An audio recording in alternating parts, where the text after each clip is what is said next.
Hi and welcome to our special live stream called "Rethinking Our Availability: Improve Your Relationship with Digital Technologies." I am Joe Crescente. I am the American Center's Media Literacy Fellow. I'm the host of the Media Literacy Discussion Club, which is held every Wednesday at 7 p.m. Moscow time. And I also have a Telegram channel called Learn Digital Academy, where we would discuss all sorts of topics related to media and digital literacy, and everything else that goes along with it and the impacts this can have on our day-to-day lives, which is, what we're going to talk about today, what this thing does and how to have a better relationship with it, right? Many of us probably cannot actually, just go to the old school dumb technology and get a flip phone and break up with their smartphone. That's probably not a realistic possibility for most people. But I've been very interested in, the impacts that personal digital technology has on, you personally, individually, and then, with people who surround you. And I've been studying it, doing experiments, researching it for quite a while. And so what I'd like to do today is kind of offer, some really good tips that can help you start to, have a better relationship, have a more positive impact, and find better, not just work-life balance, maybe digital, non-digital balance, that many of us in this very, busy, multitasking kind of world, that we live in. So what I'm going to do is, kind of talk about, the habits, and I want you to understand that, the things that you do with your smartphone, right? Social media, and according to researchers, social media and smartphones hasn't actually like rewired our brains yet, anyway.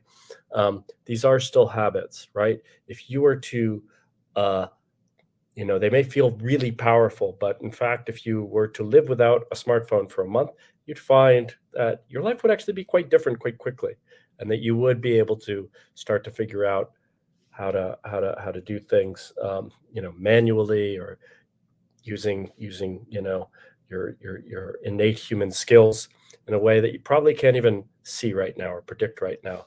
But these are habits, and you can unlearn them, right? Habits can be broken, right? These are not permanent brain changes, right? Of course, it would be easier if everyone around you, you know, uh, you know, all of a sudden had healthy media consumption habits, right? Stopped using, their smartphone all the time, which encourages us to use our smartphone all the time, right? Or using it in, there's many places where I think many of us would agree that, it'd be great if, people didn't jump on a Zoom meeting in the middle of a cafe where everybody's trying to sit and relax. But, there are no really enforceable rules. There are really no rules in many ways when it comes to digital technology. People assume that people will use it in healthy and productive ways, but when it comes down to it, it's kind of like all bets are off, and we're left up to ourselves. So it would, of course, be easier if your needy friend didn't write you, 20 times a day, and you didn't feel guilty about, not responding right away all the time. But the fact is, our reality is that we use these things nonstop, and it's not written down anywhere how long we should, take before responding to something.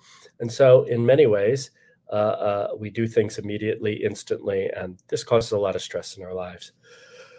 So we shouldn't probably wait until like there's some sweeping legislation that ensures that people are not going to write us in the middle of the night, or get angry when we don't respond right away. But if you want to be healthy, right, sometimes you need to be the first one to make the move, right? In the same way, and this is going to come up again and again and again, and it comes up with technology dependence, which includes, you know, social media use or overuse, as well as smartphone use or overuse. It's a smoking analogy, and there are people out there who have said that, the smartphone needs to be, controlled or dealt with in the same way, that smoking was. You got to make it difficult for people to use, and only then will humans be able to make big changes. But we can't, and the fact is, if it's bothering you, if you don't have the balance that you would like with your smartphone, then maybe it's time for you to start making some changes, right? If you want to be if you want to get healthy, maybe it's best not to wait around till everybody else gets on board, but maybe you need to, make the first move. And might be surprised that if you make some changes in your life, that other people around you might ask you about it, and that might start a great conversation in which you can talk about your needs and your desire for digital boundaries in some ways, and that can have an impact on those around you, which could actually just help you reinforce these good, healthy habits. So yes, some experts say that we need to control smartphones in the same way, that tobacco was controlled, right? And there's some that suggest that countries should consider regulating digital devices, like smartphones, in a similar way to tobacco products, to combat, for example, social media's negative impact on young people, for example. Maybe we need to think about where it's appropriate, some say, to use digital devices, right? And to start thinking about places where certain digital devices should not be used, just as smoking has been banned, in restaurants and other public places, over the last few decades in particular. And what does that mean, right? Obviously, that can mean schools, maybe, smartphones shouldn't be used in schools, but there's plenty of examples of workplaces actually that find that employees are so distracted by the multitasking, the ability of friends, relatives to get in touch with them nonstop, that they actually said, you know what, we can't be doing smartphone usage in the office, or they ban them during meetings, for example, right? I remember it wasn't even that long ago, 10, 12 years ago, that, the only time that you could communicate with somebody who was not in your workplace was during a break. And now people are just nonstop talking to people. This does have a huge impact on people's productivity in a professional setting, in a school settings, and so on. But I also just think about, like, the last time you went to a cafe and you sat down and you're just like, I'm just going to enjoy this croissant and this coffee. It's going to be so nice. I'm not going to be with my phone. How great is it going to be? And then you look to your left and there's somebody just listening with no headphones, to, voice messages that are on, a messenger, for minutes and minutes and minutes. And then you look to the other way, and there's somebody having a conversation with somebody else on speaker, and then you look over here and, there's somebody having a very loud Zoom meeting, for an hour, and the thing is about the audio, when you're not talking to somebody directly next to you, it's louder. It has a different rhythm to it. It disrupts in many ways, right? It's not natural. And, these little bits of digital intrusions, if you will, into spaces that used to be used for relaxation, have an impact on people and their ability to concentrate, focus, and be calm in many, many ways.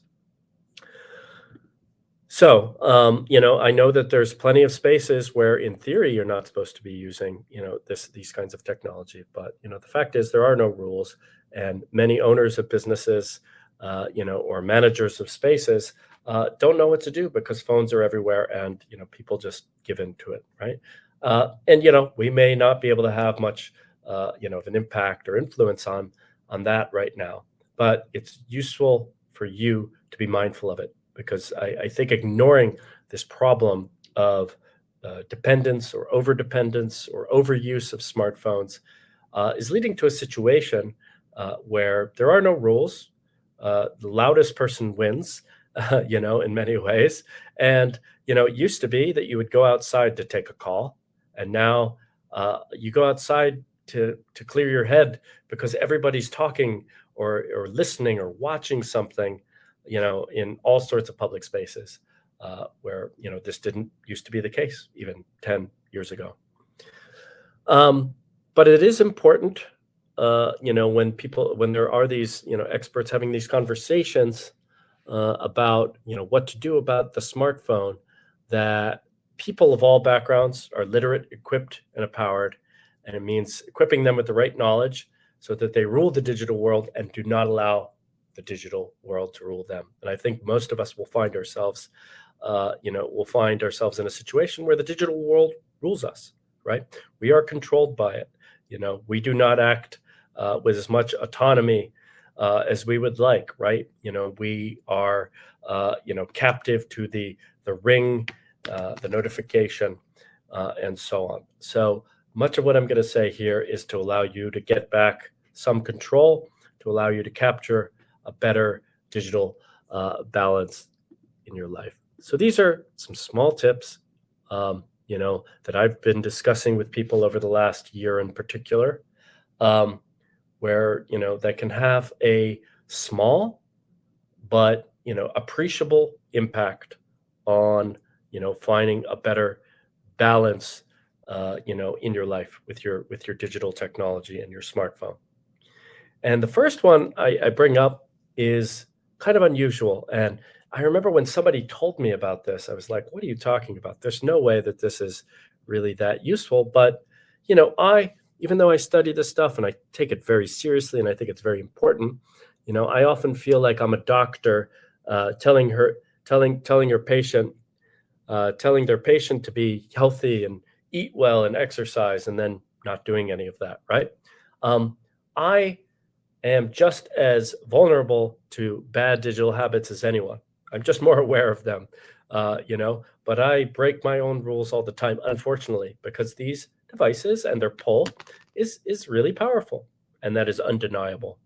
And I think denying that they're very attractive, and very powerful, is what leads us to a situation where we can sometimes feel that there are no boundaries, there are no places free of technology, there are no times when somebody might not get in touch with you, right? It feels like we are reachable anywhere on earth these days.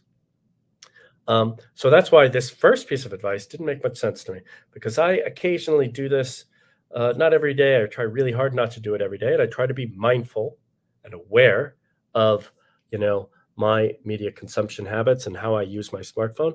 But I do one of the biggest sins. One of the ways not to start your day is to pick up your phone and just start scrolling. Right? I do this sometimes. Admittedly, it's not a good thing. You begin your day, and your mind is all of a sudden instantly cluttered with information, with news. You're thinking about an email that easily could have waited 2 hours for you to read, right? And all of a sudden you're thinking about too much immediately. One way to actually try to wrestle with this issue, this problem of, picking up your smartphone, it's not that useful if there's not much battery to it, right? If you wake up and you have 6% battery on your smartphone, you're probably not going to do that, and you're probably going to have to plug it in and get up and do some exercise or some stretching, take a shower, drink coffee, just be. And one way you can start your day successfully in that way, and most of these things, you have to be intentional about it, right? You have to plan, you have to think about it, you have to be mindful of the choices, right? The idea that we're all of a sudden just going to have great habits, when it comes to digital technologies, I just see no evidence that that's going to happen. If anything, the opposite will be true. The technology will become digital technology become even more and more pervasive. That what is acceptable, will become, less and less if we don't think about them and don't think about the impact that smartphones have on our day-to-day lives. But one way we can begin our days a little more calmly is when you go to sleep, don't charge your phone. And at first I was like, what are you, somebody told this to me. They did this. And I was like, what are you talking about? How is this useful? Isn't that really stressful? Like, no, I wake up every day and my phone is dead or it doesn't have a lot of battery to it. And, I have to plug it in and then I go about my day and I have to spend that hour without my phone. And, it was stressful for about 3 or 4 days, but within 2 weeks, I was pretty used to it. And you know what? I really like this rhythm that I have with myself every day. So that's one thing you can try to do, right? If you are like me, struggle to, reach, you always reach for your phone first thing and end up spending like 30 minutes, just reading about all sorts of stuff that can wait. That's one strategy you could take. Don't charge your phone at night.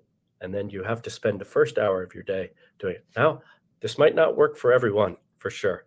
But if it's possible, and this is going to be true of all the advice that I give you, it might not be possible for you to do this, but some of these will be.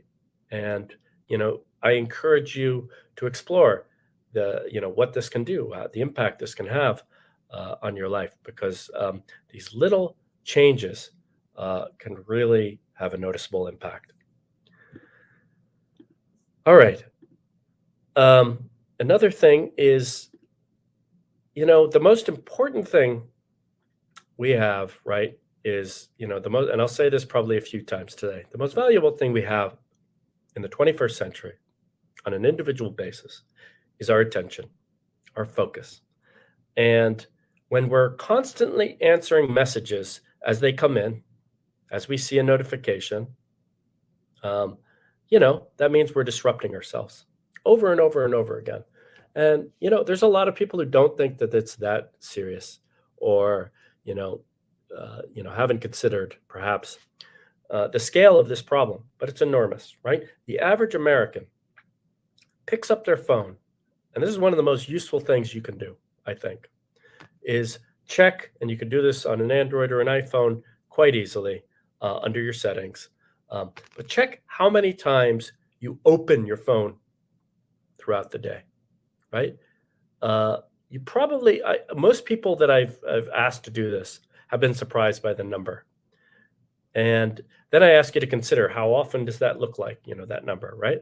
But the average American, for example, and as far as I can tell, the Americans look at, or at least the data that's available, their smartphones more than any other country on earth. At least that's what the data is available says. The average American looks at their smartphone. 91% of Americans have smartphones, and the average one looks at it between 150 and 350 times per day. Okay, that sounds a little abstract. 350 times per day, the high end of, the average is about every 3 minutes, assuming that person sleeps 8 hours a day. That means that every 3 minutes, they are looking at their phones. I don't know how anybody gets anything done when you're looking at your phone every 3 minutes. I am below the average. My average is consistent, and it's really frustrating. It's like I can't lose that extra kilo or something like that because I'm stuck. I look at my phone between 100 and 110 times per day, which is about every 8 to 10 minutes. Not every 3, but about every 10, which means about 6 times an hour throughout the day, from the time I wake up through the time I go to sleep. I am picking up and opening my phone and looking at something.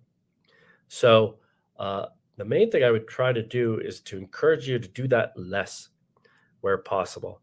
I'm happy that I'm not one of the people who looks at their phone 350 times per day, but it still feels like too much, and it's really hard to lower it. But what it does by checking this number of how often I open my phone, it keeps me aware of that problem or that issue. I'm mindful of it. And even though I'm not really making a lot of progress, which is frustrating, keeping that at the forefront makes me think about, what am I doing with my phone every time I open it? So, and I find that this statistic in particular is much more useful than seeing how much time you spend on apps, for example, which is a very popular, way that people monitor how much time they're spending on social media or other apps, right? but that doesn't, that just measures the amount of time. It doesn't measure the quality. The fact is, you might be watching or listening to something for 2 or 3 hours, which could be quite engaging and interesting, reading a book or listening to a podcast or watching something that's really engaging, educational, and you're focused on it for hours and hours. And that'll show up as a lot of time under your apps. But it doesn't show is disruption. And this, when you're looking at how many times did I pick up and open my phone, that gives you a sense of the level of distraction you're encountering every day. So one major thing I can suggest, well, of course, do my philosophy about digital technology personally, for me personally, uh, is do I need this? And that's true for apps. People ask me all the time, what app should I get so I can control my? I'm like, try not to get any apps if you can, And I live very much a 21st century life where I, use all the fruits of the internet, right? But I ask myself, do I need this? Do I need this notification? Do I need to know, you know, something new happened or something changed? Probably not in most cases. So getting rid of as few notifications, as many notifications as possible, I have found really useful. I get very few. Basically, only personal friends are getting through to me. And even the ones who, write a little too much, sometimes I mute them, and that's okay. They don't know, because, when there's people who write you 20 times a day, and it's not urgent, you got to ask yourself, how do I handle this situation? You can mute them. You can have a conversation about the level of communication you're having. That's up for you to decide. It can be handled on a individual basis. But another way you can do this is, in terms of messages, right? Uh, answer your messages in batches. Try not to be the person who answers something as soon as it comes in. And we're going to go over this for a minute here, what this means, because it's not, it's a big topic. It sounds small, but it's a big topic, right? Immersion is a powerful feeling, being in the zone, right? The focus, being focused, giving your attention, right? It's really good. It's a really powerful thing. It's why reading is so powerful, from a page, right? It's because we're there. We're in another world, and when we're picking up our phone every time something new comes in, we're constantly interrupting ourselves. And as a result, we're depriving ourselves of these possibilities of immersion, where we can actually be so much more productive than this, often multitasking fantasy that we have, right? The fact is about multitasking, it convinces us maybe, it tricks us into believing we're being more productive because we're moving faster, but we're actually, not solving problems or knocking things off our to-do list at a quicker pace. In fact, we're stopping and starting tasks, and it takes time to get back into them every single time. So it's actually slowing us down.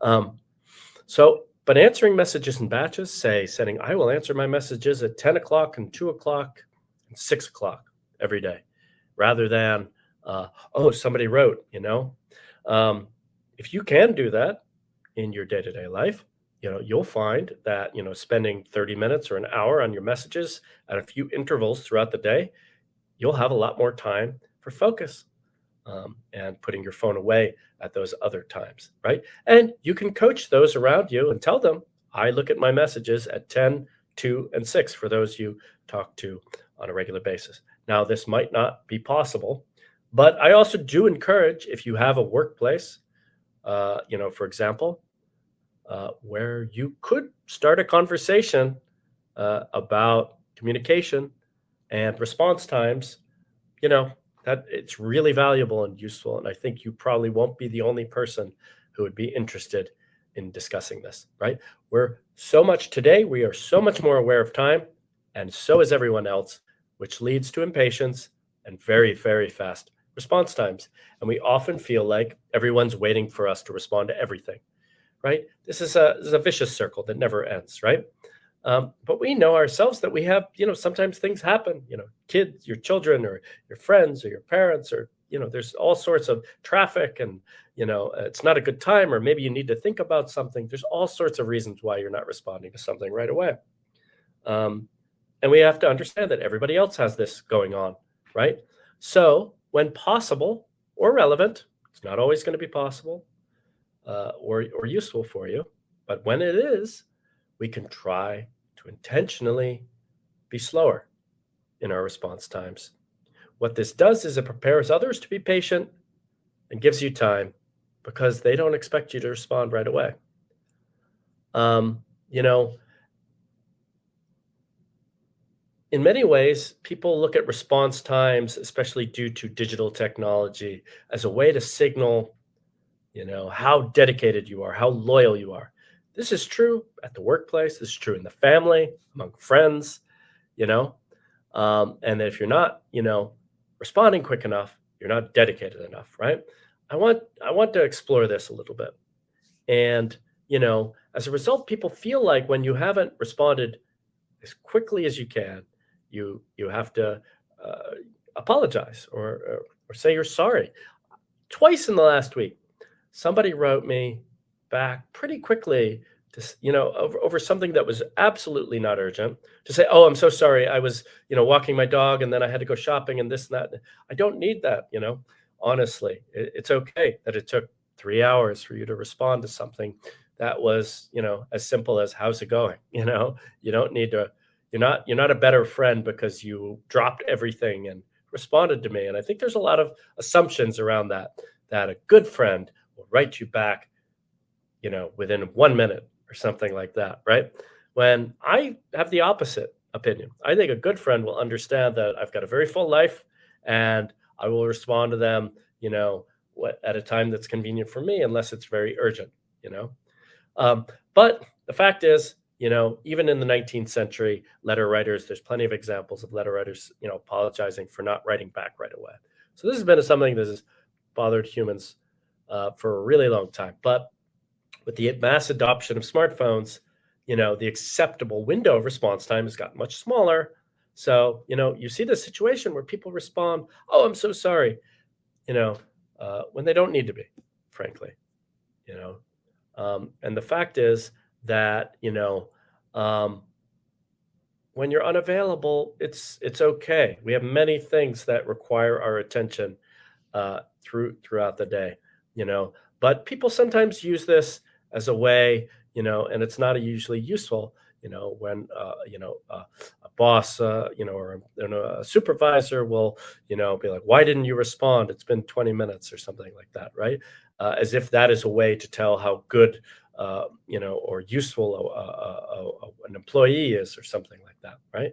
But maybe the employee was just solving some huge problem that required focus that's going to save the company all sorts of money, and that's why they couldn't respond. And so you got to, it's an issue of priorities, right? But many of us, our default priority is, "I've got to respond right away," and this is true if we're talking about family life, friends, and and our professional lives, right? Now, obviously, there are plenty of instances where you do need to respond right away, right? If your husband or wife writes you, I love you," in a text message, probably should respond when you see it rather than like 2 days later. That probably will cause you problems, right? There are plenty of legitimate times when a quick response is needed. What I'm saying is, all those not legitimate times, if you can identify them, you know, uh, try to slow it down, and if needed, communicate that to other people, right? You know, in most cases, research has shown that uh, people, you know, uh, uh, perceive that they need to respond very quickly, you know, and from the opposite end, those who send the messages do not understand how stressful, the request to answer something is, right? Which leads me just to understand just how important it is to have a conversation about expectations. And this is true, if possible, in your professional lives, but it's also really important, I think, in your personal lives. You know, um, I'll tell you the most helpful thing that I ever did in my life in terms of communication with my father. He used to routinely call me, always at the worst time. He'd call me in the middle of the day. I'd be very busy. It was a very convenient time for him, of course, but for me, it was a very busy time. And he'd always call me, and I'd be like, "Dad, I got like 10 things going on right now," and he'd be frustrated because I didn't have time, and I was frustrated because I couldn't devote the time to talk to him. And we honestly started, uh, you know, just scheduling phone calls, making appointments with one another, which sounds really strange between parents and children.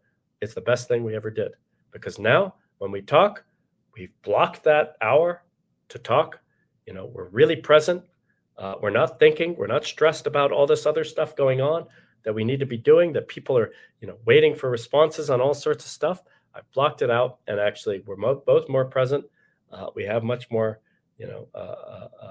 much nicer phone calls now that we scheduled. That I told him what was going on, that I was stressed out. He was always calling at these times, and then I would try and call him back, and he was never available. And if we actually schedule it, I think it's going to work better for both of us. And you know what? It really has.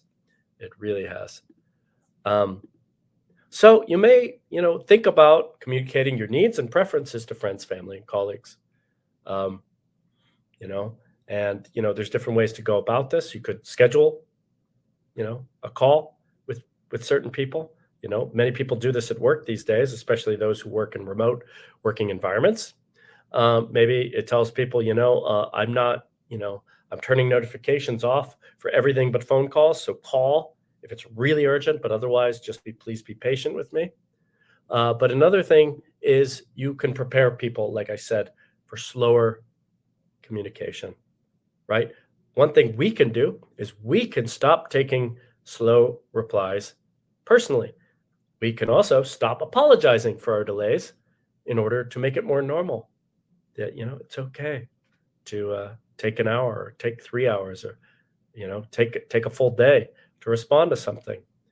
And we can also help the situation by telling people that there's no need to apologize for their delay if they do, unless it's really urgent, But I think what digital technology does, and this is true of information, right? People have such a hard time understanding, what's important in terms of information because there's so much information coming in that they just get overwhelmed and they give up.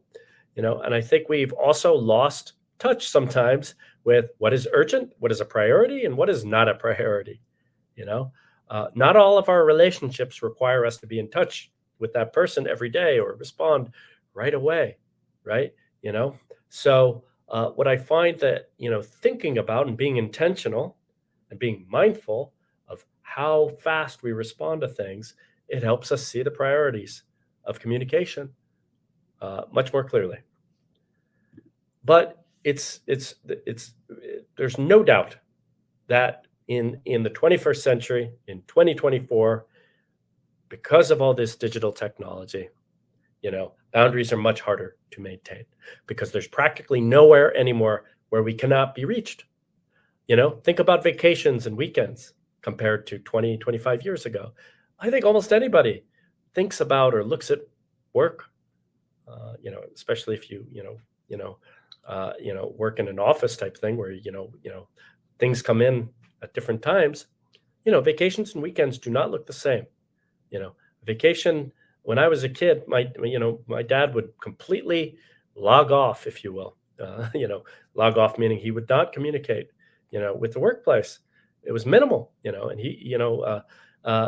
but now it's almost expected that you'll check in once in a while to see if something's happening there, right? So the border between our professional and personal lives, they've eroded in many ways.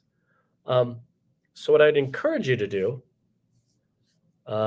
is to not apologize for setting boundaries, and that can include, saying, hey, I'll get back to you within a day, or letting people know certain things, you know, uh, research as well as, personal experience and anecdotal evidence shows that when you're clear about how often you communicate, people follow along very quickly. You know, I remember when I was teaching at an American university not that long ago, and I had very clear rules, with my students. I will respond to your email within 24 hours during the week, and within 48 hours on weekends and during breaks, week-long break we have in the middle of the semester. And you know, people got used to it very quickly. By week 2 or week 3, the students got it that I was not going to respond, at 11 p.m. at night, or 2 minutes before something is due, an assignment is due. That if they needed to get in touch with me, they needed to think about it and expect that, understand that it might take me a little while to get back to them. And they respected it generally, I'd say with about a 95% success rate. At the same time I was teaching, I was surrounded by other instructors who had no rules for communication, and they were just getting completely bogged down with communication with students. They were constantly spending valuable time responding to students who, didn't, couldn't understand good time management skills. So it was actually not helping the instructor, nor was it necessarily helping the student. You know, so it's really important to set boundaries, and the thing is, most people will respect it, will get used to it, right? But if you are the kind of person who responds immediately all the time, people will also get used to that. So if you do make a switch from being a very quick responder to a slower, more intentional responder, you should communicate that to other people to prepare them. Because if you're the kind of person who responds 2 minutes, or 5 minutes, or 10 within 10 minutes, and all of a sudden you're not, people are going to think something's wrong. Maybe you're not so interested in the project or the relationship anymore, or something like that, right? So any change deserves some kind of communication, but it is absolutely not a selfish thing to set boundaries. And I'm talking about digital boundaries, how you communicate, how often you communicate, where you communicate. And it's a good thing to prioritize you and your needs, because often there are no agreed upon rules, right? Perhaps this is your workplace. Think about all the public places you go in your day-to-day life where, you get annoyed by the person on the loud Zoom call in the middle of a cafe. Like, why don't they understand that that's not acceptable here? Because there really are no rules. Nobody's telling that person they shouldn't be doing this. You're assuming they shouldn't do this. But the fact is, there are no rules. So when there's an opportunity to have a conversation about boundaries, about acceptable use of technology and communication, take advantage of it. There's oftentimes people who say, well, why aren't you responding right away? What's going on here? They may be trying to impose their way of doing things on you and pretend that it's like, well, this is a human agreement that we came to. It might not be the case, because once again, your attention is the most valuable thing that you have, and you really need to protect it.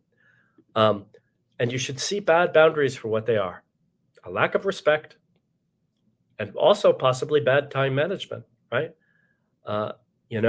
So with the students, for example, me setting boundaries help them improve their time management skills, right? Sometimes people think that, they're going to be offended if I break this, if I bring this topic up or something related to, that, but really,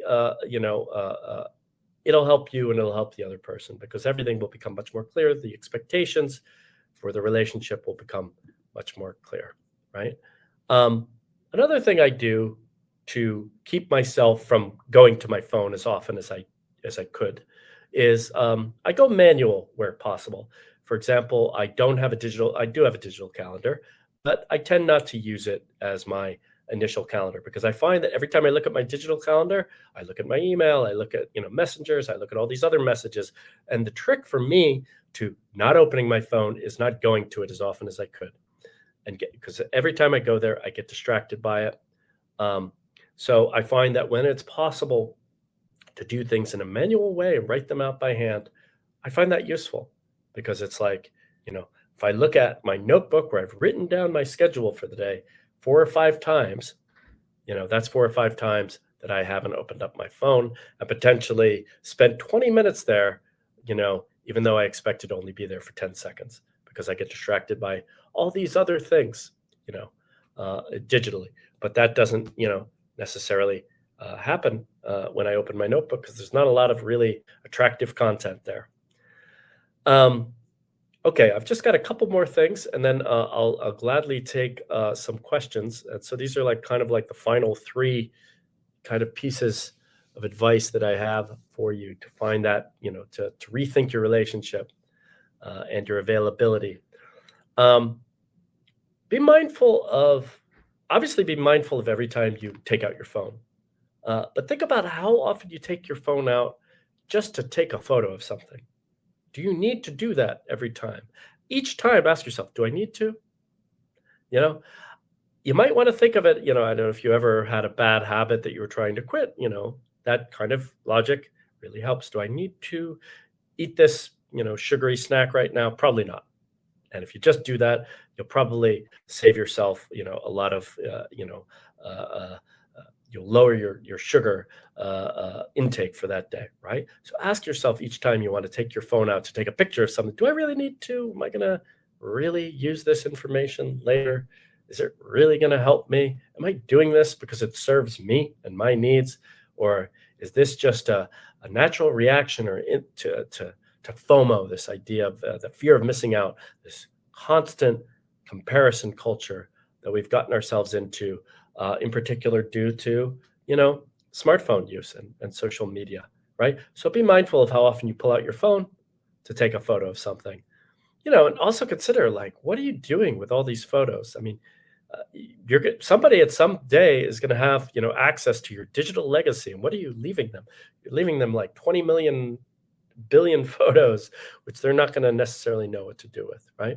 And just think about the amount of time it takes to just organize all of them, or how stressed you get about all these photos you have and what you should be doing with them on your phone. Um, and are you really just taking photos for other people? Are you just taking them so you can upload them to so that other people can see them, or are they serving you in that way? Maybe they are serving you, but it's a useful question to ask yourself. But I like to think about, a trip I took about 20, I think it was 24 years ago. I took a trip. It was the first big international trip I ever took, and I had two rolls of film, 54 photos. I had 54 photos from several months. I can tell you, I can recall that trip so clearly in my mind. I can almost do it day by day. I could tell you what order I visited places. I can remember people, and I have almost no photographic evidence to help me remember that stuff. Whereas a trip I took like earlier this year, that was only 6 days and wasn't that long ago, I took probably 20 times the amount of photos, and I don't remember it so well. I don't know what I did. I mean, maybe that's an effective age, but to be honest, the real reason is because I constantly was not aware of where I was. I was constantly taking out my phone to allow it to, rather than looking for landmarks or figuring my way out through a city, I was constantly looking at, GPS on my phone to have that navigate it. So I was constantly looking at my phone and not looking at the city around me. And I was also taking a photo of something interesting every time I saw it. I wasn't necessarily there, present, looking at this building, taking a photo for it, and then moving on to take a photo of something else. And as a result, I don't really remember that trip as well as I remember a trip I took 24 years ago. It has an impact. This phone has an impact on so many aspects of our life. At the same time, I want to remind you, these are habits. This is not like a permanent brain rewiring. All the things that you don't like about this experience, you can do away with. It just takes some effort, some intention, some communication, some setting of boundaries. Think of digital detox. When people hear the term digital detox, they get scared, they get overwhelmed. They're like, "Oh, it's so big. It's like this big D digital detox." I want you to think small D digital detox. What are some small things you can do in your life? And you don't have to start them all at once, right? Most people fail at dieting because it's so extreme. You go from eating whatever you want, whenever you want, to I'm going to eat carrots tomorrow or something. And most people fail. Maybe they get 3, 4 days in, and it's so strict that they can never. There's no way you could possibly do it. Much better is to try to build up some good healthy habits. Try to reduce things And maybe over time you just stop, reaching for unhealthy things, and I think the same approach is useful for building a better relationship, with smartphones and digital technology. What are some small digital detox things you can do right now? It could be that tonight you don't plug in your phone and you wake up tomorrow and your phone has got 3% battery. And that means you have to spend the first hour, um, without your phone because it's plugged into the wall. And it's probably going to be a little stressful the first couple days, right? But change is not always easy. Um, but you'll notice that within a couple of weeks, it'll become a pretty easy habit. And you'll maybe even look forward to it every morning, right? You could set up something, do that for one or 2 weeks, and then maybe you start building some other small digital detox kinds of things in. Like, I don't know. For example, I like to take a walk without my smartphone. I leave it at home and I just take a walk. And what I find is, my mind goes to different places. If I'm not always checking something or seeing if something came in or if there's a notification or if somebody's getting in touch with me, you're not always going to be able to do these things, but wherever you can build these things in, you do it. Maybe you go for a run without your, maybe you need the music. I don't know. But, wherever possible, maybe you try to not use your smartphone. You put it in a drawer till 2 p.m. on Saturdays, right? It's a lot easier to do if the important people in your life, though, know about these things, right? This is where the communication aspect comes in. We cannot assume that people will respond well to not being able to get in touch with you, especially if they are used to being able to get in touch with you. But these small digital detox kind of approach shows better results, doesn't put so much pressure on you, and you're gonna have much more success in the long term. And then finally, a lot of people say, well, I'm gonna cut down my social media use by 90%, or I'm gonna, stop using my smartphone like 80% of the time, or I'm gonna go from opening my phone 300 times a day to no more than 10 times per day. And listen, if you want to be ambitious, I applaud you and wish you the best of luck. But sometimes, things will not always go according to plan. Sometimes you just got to go with the flow. Sometimes you try to set it up that, you're going to have a whole weekend without your phone, and then life gets complicated and you need to do it. Just go with the flow. Don't get, upset about it. Accept it. When life gives you lemons, make lemonade. Do the best you can with with what's possible for you. All of these tips are not going to be, something that all of you can do, right? Many of you, maybe have a job that requires you to be on call and be, on your phone a lot, but there might be other areas of your life where you're able to make some changes. The important thing is to think about them, consider them, go slowly, and communicate it. What changes you're making with the people around you. It's not nearly as hard as you think it is, and people will get used to whatever changes you need to make, because you know what, when it comes down to it, you're an important person, and you should you don't have to apologize for taking more time to respond, or you know not being available all the time. And it's really it's really important, and I think you'll get a lot out of it if you make an effort. And with that, I will take some questions. I see that there's one here. Yeah, do you notice any cultural differences in how people approach their relationships with digital technology and what we can learn from them? It's a good question. Yeah, yes, I do. I'd say generally, like I said, there's just more data for the United States, uh, but there's also a lot more conversations going on in the United States. I often find when I talk to people in different places, sometimes they don't see it as much of a problem as they do in the U.S. In the U.S., I think people recognize it's a problem, but we also, tend to, have really bad habits and use our phones much more. At least there's more data available to suggest that, for sure. When I talk to people from different countries, sometimes they're like, "Oh, it's not much of a problem. Oh, it's a matter of upbringing. Actually, it's not that big of a problem."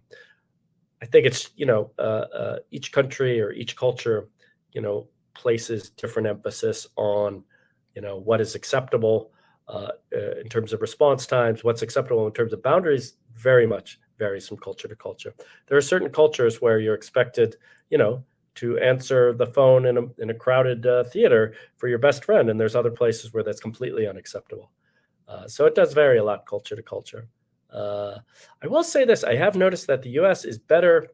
You know, there's a lot of transgressions when it comes to technology use in public, but there's also a greater tendency towards trying to come up with, laptop-free areas.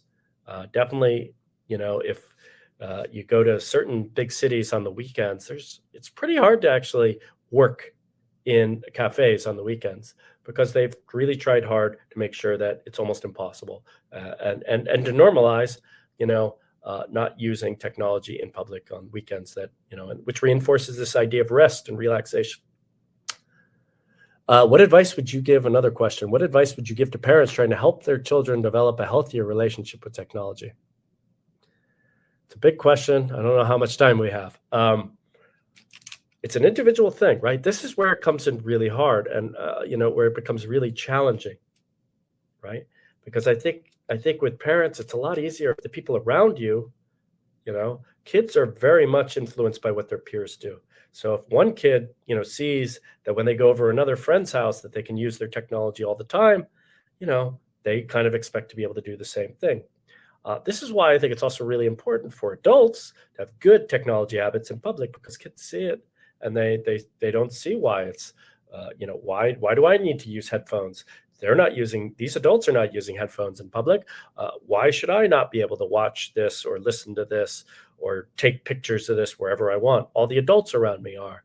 So I would say that as a parent, uh, you know, you obviously know that the best example is you for your child. So try to model, your, good habits in front of them, because it's a lot easier to do it. But you also might want to talk to friends and family about, the kinds of, might sound strange. This is much more acceptable in an American context for sure. But to say we have certain rules in our apartments regarding, or houses regarding technology use, I could see that being an issue in different countries. It's like kind of an uncomfortable expectation, maybe for guests and visitors. But it's something to think about. If you want your kids to have a better relationship with technology, they need to be exposed to good habits. So ask yourself, what are you doing that you're modeling for, as well as the other people that come over your house? So there's that, right? I don't, there's a lot of other things you can talk about, like when to expose kids to social media and smartphones and stuff like that. But that's a conversation for a much bigger, kind of conversation. Question 3: how can we balance staying informed through social media while avoiding doom scrolling? I think I think doom scrolling happens when we don't think about what we're doing. And we don't think about, like, we're just like, oh, I'll just pick up my phone for a second. That's when doom scrolling happens. And doom scrolling happens at the beginning and the end of the day a lot too. You know, it's like there's no real boundary, a lot of times, with yourself. In the mornings and the evenings, you can kind of doom scroll for longer periods of time. Two things you can do.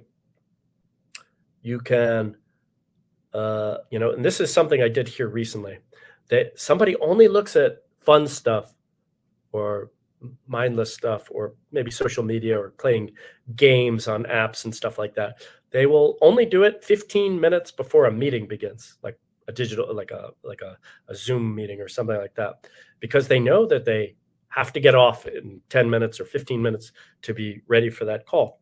So setting up those kinds of challenges or obstacles for yourself could be useful. Asking yourself, setting aside, all right, I'm gonna, what I do. I think many people get overwhelmed. News and I try to uh, every day, say for 1 hour a day or half an hour a day or something, and I try to informed of everything that's going on all day, every day. In fact, I can get the information that I need in about 30 minutes or 40 minutes every day. Maybe you could do the same for social media. Say, I will allow myself to be on social media once a day or twice a day for a certain amount of time. And then you just gotta set yourself some kind of timer or goal or obstacle, like do it only in the 20 minutes you have, or 10 minutes or 20, 15 minutes you have before you meet up with a friend, or before you, start a meeting for work. And then you have to get off naturally. And therefore you don't get stuck in this pattern of staying on too long and just repeating and looking for the good news that you never find. That's the secret to doom scrolling. It's this idea that, you're looking at bad information, but you'll stop as soon as you find that one good story. You never find it though. Just keep going. And another question. Do you think we will see harmful long-term effects of everyone's phone addiction?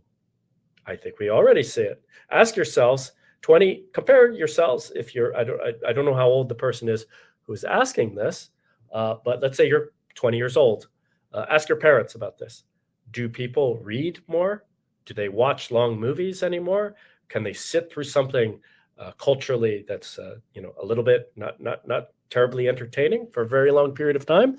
I mean, I don't know if it's necessarily harmful, but I can speak from my personal experience. I can't sit down and watch a really long movie as easily anymore. And I'm not reading nearly as much as I used to.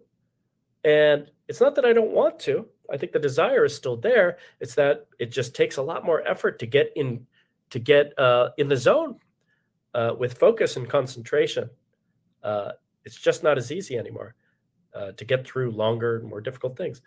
Whether that is harmful is up to interpretation, but for sure, is it a good thing that we do not engage with information? We do not engage with texts. We do not engage with cultural products as deeply as we used to, because we're constantly getting distracted. I don't know that that's necessarily positive, but it's hard to say if you could call it harmful just yet. And another question: some advocate for a dopamine detox to reset the brain's reward system. Do you think this approach is effective? And how might it apply to reducing phone use? You ask yourself this question. Are you the kind of person who,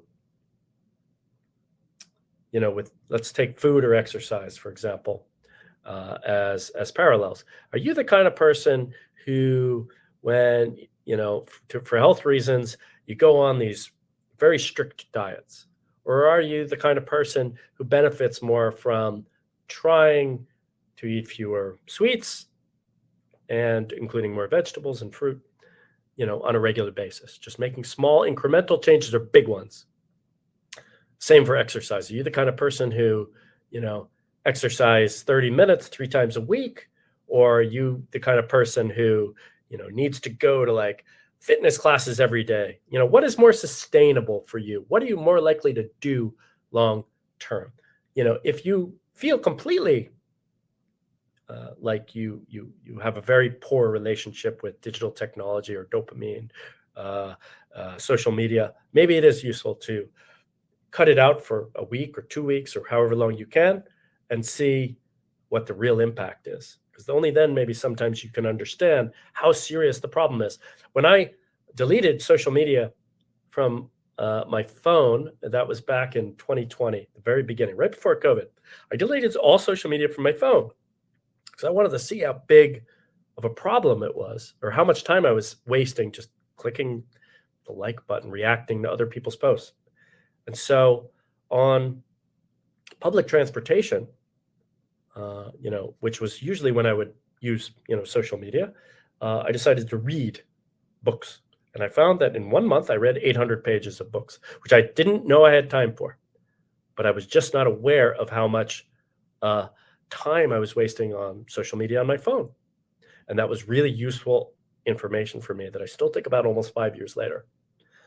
So sometimes you do need to take that big jump start to get going. But then you need to think about what is, useful for you in the long term. Because it's one thing to cut out sugar for 30 days, uh, but if you're going right back to where you were 30 days later, how useful is that for you in the long term? So sometimes you might need to do a big D digital detox or a dopamine detox just to understand the severity of the problem. But in the long term, you really got to think about what are some small changes I can make, because those are much more manageable and sustainable in the long term for helping you. Are there any more questions before we wrap up?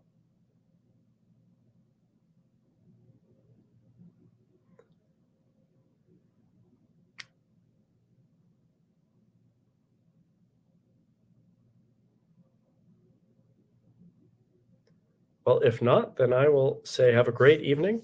I encourage those who are, enjoy this talk, to check out the Media Literacy Discussion Club. It's Wednesday evenings at 7 p.m. Moscow time. I also have a Telegram channel called at Learn Digital Academy, where I offer, tips twice weekly on, all sorts of things related to what we just talked about, but also including, artificial intelligence and, media consumption habits and how not to get overwhelmed by information, but also stuff like this, about, digital detox and, how to have good habits and how to, make the world a more pleasant place for yourself, because that's really what's important is, improving your relationship so that you're in charge. The technology serves you and not the other way around. And with that, I'll say have a great evening. And it was an absolute pleasure to talk with you. And thanks for the really insightful and interesting questions. And I hope you got a lot out of it. I hope you wish you all the best of luck in making some changes in your life.